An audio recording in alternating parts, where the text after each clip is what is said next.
धन्यवाद अध्यक्ष महोदया। आज हमारे राष्ट्रगीत के 150 वर्ष पूरे होने पर हो रही महत्वपूर्ण चर्चा में गर्व के साथ एक भारतीय होने के नाते मैं अपने विचार रखना चाहती हूँ। सदन में इतिहास को तोड़ मरोड़ कर पेश करके फिर से मुस्लिम तुष्टीकरण के नाम पर भारतीय मुसलमानों को कटघरे में खड़े करने की कोशिश की जा रही है। लेकिन मैं सदन में बताना चाहूँगी कि हम भारतीय मुसलमान जिन्ना के आह्वान को ठुकराकर अपने इस प्यारे वतन की मिट्टी के साथ मजबूती से जुड़े रहे। हमने महात्मा गांधी, बाबा साहब डॉक्टर भीमराव अंबेडकर, रविंद्रनाथ टैगोर जी, सुभाष चंद्र बोस जी, मौलाना अबुल कलाम आज़ाद, अशफाक उल्लाह खां साहब के विचारों को अपनाया। हम भारतीय मुसलमान इंडियंस बाय चॉइस हैं, बाय चांस नहीं। वंदे मातरम के किन छंदों को राष्ट्रगीत के तौर पर अपनाया जाए, यह फैसला सर रविंद्रनाथ टैगोर और सुभाष चंद्र बोस जी जैसे नेताओं के परामर्श के बाद हुआ। क्या अब हम उन महान नायकों की समझ पर प्रश्न चिन्ह उठाएंगे? उन्हें देश को बांटने वाला और तुष्टीकरण करने वाला कहने का पाप करेंगे? उन महान हस्तियों ने वंदे मातरम के उन छंदों को अपनाया जिन्होंने देश के हर वर्ग, हर धर्म के मानने वालों को एक सूत्र में पिरोने का काम किया। और मैं एक घटना आप लोगों के सामने रखना चाहती हूँ। वर्ष 1998 में उत्तर प्रदेश सरकार के मंत्री रविंदर शुक्ला जी ने स्कूलों में राष्ट्रगीत को गाना अनिवार्य कर दिया था। लेकिन तब के तत्कालीन प्रधानमंत्री अटल बिहारी वाजपेयी जी ने, जो उस समय लखनऊ के दौरे पर थे, उत्तर प्रदेश सरकार के इस फैसले पर नाराजगी जताई और यूपी सरकार ने राष्ट्रगीत को अनिवार्य करने वाले मंत्री को बर्खास्त कर दिया था। अब मैं सत्ता पक्ष से सवाल करना चाहूंगी।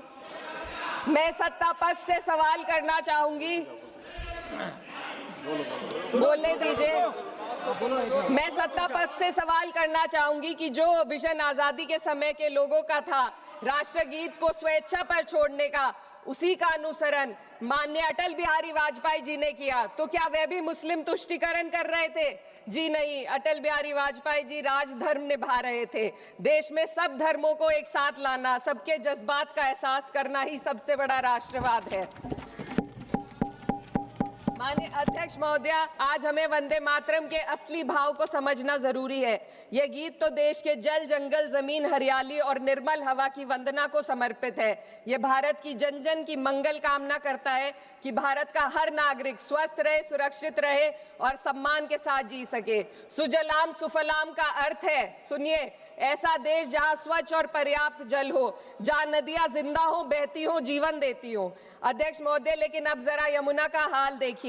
दिल्ली प्रदूषण नियंत्रण समिति की 2025 की रिपोर्ट बताती है कि यमुना के कई हिस्सों में बीओडी स्तर 127 mg पर लीटर है तक पहुंच चुका है, जबकि किसी जीवित नदी के लिए ये 3 mg पर लीटर से कम होना चाहिए। ये सिर्फ नदी का संकट नहीं है, ये किसान का संकट है। नमामि गंगे के नाम पर हजारों करोड़ रुपए खर्च हो गए, लेकिन सच्चाई ये है कि आज भी गंगा और यमुना के किनारे किसान मजबूरी में उसी जहरीली पानी से खेती कर रहा है। वही जहर अनाज में उतरता है और वही जहर किसान की जिंदगी को धीरे धीरे खत्म कर देता है। अध्यक्ष महोदय, जब पानी जहर हो जाएगा तो सुजलाम कैसे होगा? जब किसान बर्बाद होगा तो सुफलाम कैसे होगा?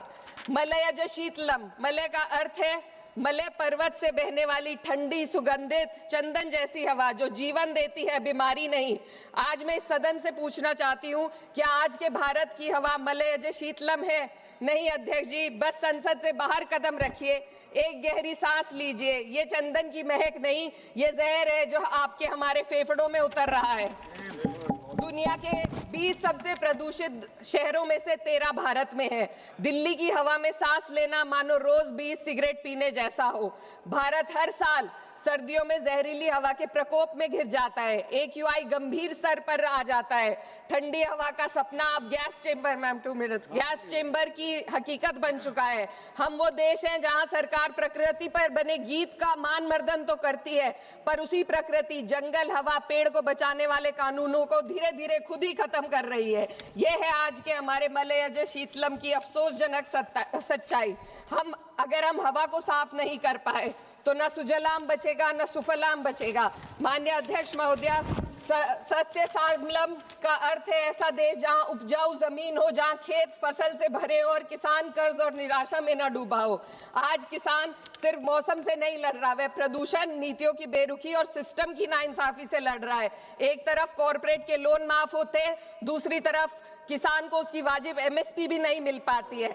आप ग्लोबल सुपर पावर बनने की बात करते हैं, लेकिन हमारी पर कैपिटा इनकम दुनिया में 136वें नंबर पर है। हम अपने छोटे पड़ोसी देश से भी पीछे हैं। हमारे लोग $2,500 तक भी नहीं कमा पा रहे एक साल में, और जिन अरबपतियों की ये रक्षा करते हैं वो इतना पैसा एक सेकंड में कमा लेते हैं। आज वंदे मातरम को बुनियाद बनाकर राजनीति की जा रही है, लेकिन जमीन पर जंगल पूंजीपतियों को सौंपी जा रही है, आदिवासियों को उनके घरों से उजाड़ा जा रहा है।